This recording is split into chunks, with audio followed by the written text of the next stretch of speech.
영상을 보시는 구독자님들, 시청자분들은 특히 20, 30대 나이가 어리신 분들 상대적으로 LH 전세 관련돼서 한 번 더 생각을 해보시고, 과연 금리가 너무너무 싸다고, 너무너무 좋다고, 주거비를 너무너무 아낄 수 있다 해서 과연 LH 전세 대출로 전세를 주거로 선택하는 것이 맞는가에 대해서 다시 한번 고민을 해보시고, 오늘 제 말씀에 대해서 한번 생각을 해보시는 시간이 됐으면 좋겠다는 생각을 하면서 최근에 있었던 전세 계약, 특히나 LH 임차인분하고 전세 계약했던 내용을 중요한 부분만 요약을 해서 여러분께 한번 전달을 해보도록 하겠습니다.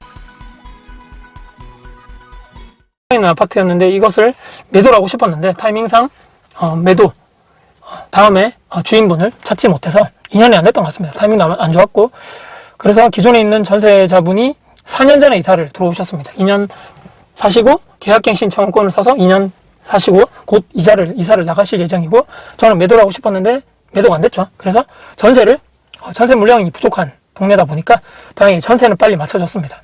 새로운 최근에 이사를 들어오실 분과 전세 계약을 하고, 이분이 들어오심과 동시에 저는 전세를 받아서 전세금을 기존에 있는 분과 내드리면서 계약이 종료되는 상황인데요. 이분이 전에 사시던 요분, 2년 사시고 2년 또 사셨던 요분에 대해서, 이분이 이제 본인들이 이제 시중은행에서 대출을 받아서 전세자금 대출로 들어오신 게 아니고 LH 전세 대출을 받으셔서 들어오셨던 4년 전에, 그 당시에 이분들이 아직까지 제가 얼굴이 기억나는데요.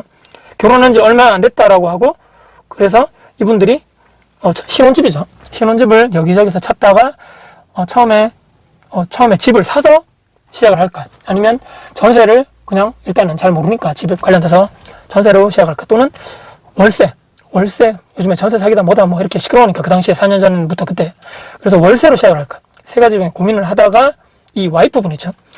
이 예비 신부, 그러니까 신부가 처녀 시절부터 계속적으로 전세 대출을 LH에서 받아서 계속적으로 거주를 하셨는데, 그냥 집을 조금 더 큰 곳으로 아파트 쪽으로 이사를 가게 되면서 아직 본인들의 이런 LH 전세 대출을 받을 수 있는 자격이 되다 보니까 지금 나는 처녀 시절부터 계속적으로 LH 전세 대출을 받았는데 주거비가 너무너무 저렴하고 월세 대비해서 또는 시중은행 이런 대출 금리 비해서도 너무너무 저렴하다 보니까 그러면 우리 결혼해서도 이렇게 계속적으로 LH 전세 이런 자격 요건이 되다 보니까 계속적으로 그냥 살자라고 남편분을 설득하게 되면서, 남편도 크게 부동산에 대해서 크게 관심이 없다 보니까 그러면 월세보다 너무너무 저렴하고 집을 사게 됐을 때는 이게 집이 오르냐 내리냐 이런 것도 우리가 신경을 써야 되지도 안 해도 되는 거죠. 집을 사지 않았기 때문에.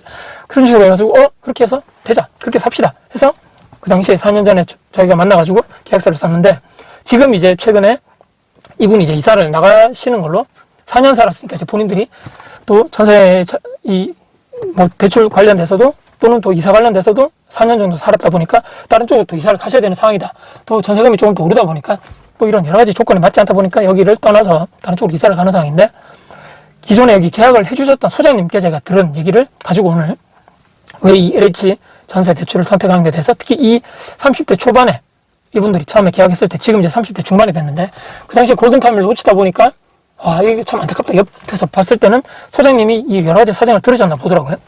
집을 이제 구해달라고 요청을 하셔서 집을 여러 군데를 막 돌아다녀 보면서 이분들이 자산적으로 또는 소득적으로 LH 전세자금 대출을 받으려면 여러 가지 이런 전세 관련된 이런 소득 관련된 여러 가지 자격 요건이 있는데, 그것을 내가 열심히 우리가 결혼해서 이렇게 맞벌이 해가지고 열심히 내가 돈 벌어가지고 우리는 조금 더 좋은 쪽으로 갑시다. 더 좋은 입지로 가자. 더 좋은 아파트로, 또는 내가 지금 LH 전세 대출을 받아서 살고 있지만 우리는 나중에 더 좋은 쪽으로 매매를 해서 가자.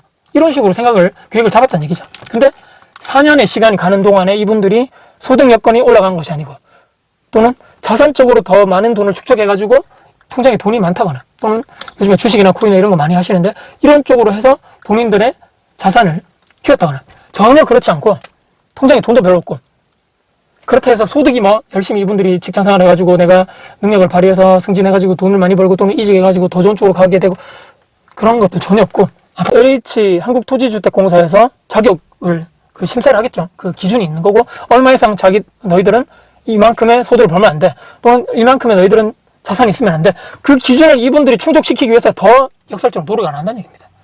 처음에 처음부터 LH 이런 그러니까 저금리의 맛을 본 사람들은 거기서 내가 열심히 돈을 다른 사람들에 비해서 같은 공간에 사는데 이자가 그만큼 더 저렴하다 보니까 더 많이 모을 수 있는 그런 여건이 됨에도 불구하고 처음에는 아마 다들 그렇게 생각했을 겁니다. 우리가 열심히 돈 벌어가지고 차곡차곡 돈 벌어서 저축해서 또는 투자를 해가지고 지금 내가 비록 이렇게 LH 전세 자금 대출을 받아가지고 내가 자산이 크게 없는 상황이지만 열심히 우리가 돈 모아서 우리 둘이 맞벌이해서 돈 모아서 투자해서 재테크해가지고 도전 쪽으로 가자, 도전 입지로 가자, 아니면 자가로 대출 받아서 나중에 가자, 이렇게 처음에는 아마 10명 중에 8분 그렇게 생각하지 않을까요? 근데 그게 이 설탕물을 계속 당뇨병 환자에게 설탕물을 종종씩 먹이면 더더더 안 좋아지듯이 말이죠. 그런 여건에 이런 상황에 이런 시스템 속에서 내가 살다 보면 굳이 내가 왜 내가 노력을 해야 돼? 부동산 뭐 그런 거 모르겠고 그냥 전세는 그냥 그대로 돌려받는 거 아니야? 또 LH는 어차피 자체적으로 보증보험이 가입되다 보니까 전세 사기 당할 일도 없고 이런 여러 가지 측면 내가 살면서 안 그래도 회사 때문에 스트레스 받아 죽겠고 또 결혼 생활 하다가 보면 또 이세 문제도 있고 여러 가지 또 이런 여러 가지 부부 관련된 스트레스나 문제도 회사적인 문제도 다 쌓여 있는데 굳이 내가 재테크 또는 부동산 쪽으로 너무너무 스트레스 받는데 그럴 바에 요즘에 뭐 다들 하는 뭐 코인이나 투자, 뭐 주식 투자 이렇게 한다고 계속적으로 사람들이 많이 하죠. 그렇기 때문에 이 소장님 얘기를 들어보니까 이분들은 계속적으로 부동산 관련돼서 공부도 하는 것도 아니고 부정적인 시각을 가지고 있는 거죠. 더 떨어질 건데 앞으로 지방에 뭐가 있어가지고 오를 일이 뭐가 있겠어요. 라고 하겠지만 전세 가격은 계속적으로 오르고 있는 상황에 이 매매 가격도 밀어서 올라갈 수밖에 없는 상황이고 앞으로 또 신축이라든지 미분양도 전혀 없는 지역에다가 신축 입주도 더더더 안 되는 이런 상황에서 과연 이분들이 도대체 과연 공부를 제대로 해보긴 했을까?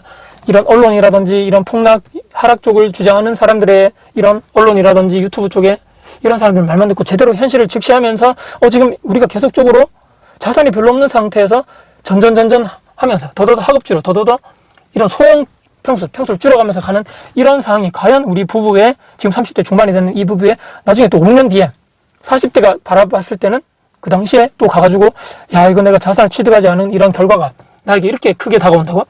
그 당시에 내가 조금만 더 이런 LH 전세 대출을 받는 단순히 금리가 저렴하고 나가는 이자가 적다 해가지고 선택하는 것이 아니고 이자가 좀 더 나가더라도 내가 내 집을 마련해서 안정적으로 주거 환경이 있는 상태에서 내 자식을 키우고 또 직장과의 거리가 가까운 데서 직주 근접이 되는 그런 쪽의 아파트를 선점해서 원리금을 갚아 나가면서 인플레이션 대비도 되고 부동산을 취득하는 것이 내 집 마련하는 것이 기본값이 아닌가라고 그때 가서 아마 제가 생각할 때는 후회하지 않을까라는 제 조심스러운 생각이 있어서 참 초반에 이런 나이가 어리고 사회초년생 때 LH 전세를 선택하는 것이 과연 맞겠는가라고 생각하면서 제가 왜 또 이 얘기를 드리냐면 이분이 이사를 나가겠다라고 얘기하면서 연락이 와서 본인들이 새로 갈 집 있죠.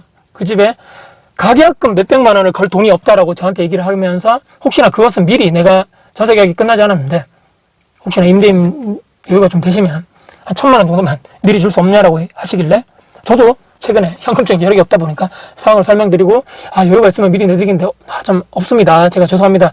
그 전세 만기 되는 날에 모든 전세 잔금을 내드리겠습니다라고 제가 얘기했던 경험이 있는데 그 얘기가 소장님께 나중에 제가 전해들은 얘기는 이분들이 진짜 돈 몇백만 원이 통장에 없어가지고 여기저기서 돈을 빌리고 또 그 소장님한테 혹시나 잠깐 좀 빌려주면 안 되겠냐는 얘기를 했다고 하면서 참 본인도 10수년을 부동산 중개업을 하고 있는데 그런 손님 처음이었다라고 얘기를 듣게 되면서 그게 이분들이 진짜 4년 신혼부부 이 생활에 통장에 돈을 못 모으고 현금을 못 모으는 상황이 현실이 됐구나 진짜. 저는 이게 가장 큰 이유가 물론 여러 가지 이유도 있겠지만 저는 LH 전세 대출을 선택한 것이 저는 이분들의 참 앞으로 미래 이분들의 자산이라든지 소득이라든지 더 안전 쪽으로 가게 되는 가장 큰 결정적인 원인 중에 하나가 아닐까라는 생각을 하게 되면서 저는 최근에 있었던 제 아파트 4년 사셨던 LH 전세 대출 받으셔서 이 신혼부부 30대 초반이었는데 30대 중반으로 나이가 이렇게 됐지만 자산은 많이 없고 또 소득 수준이 올라간 것도 아니고 몇백만 원이 없어서 돈을 빌려달라는 이런 요청을 했던 분의 사례가 여러분께 조금이라도 도움이 됐으면 좋겠다는 생각을 하게 되면서 오늘 영상을 이렇게 촬영을 했습니다. 영상 끝까지 봐주셔서 감사드리고요. 지금까지 다코스TV의 다코스였습니다. 이 의견을 댓글로 알려주신다면 저에게도 아주 큰 힘이 된다는 말씀 드리겠습니다. 다코스TV의 다코스였습니다. 감사합니다. 화이팅입니다.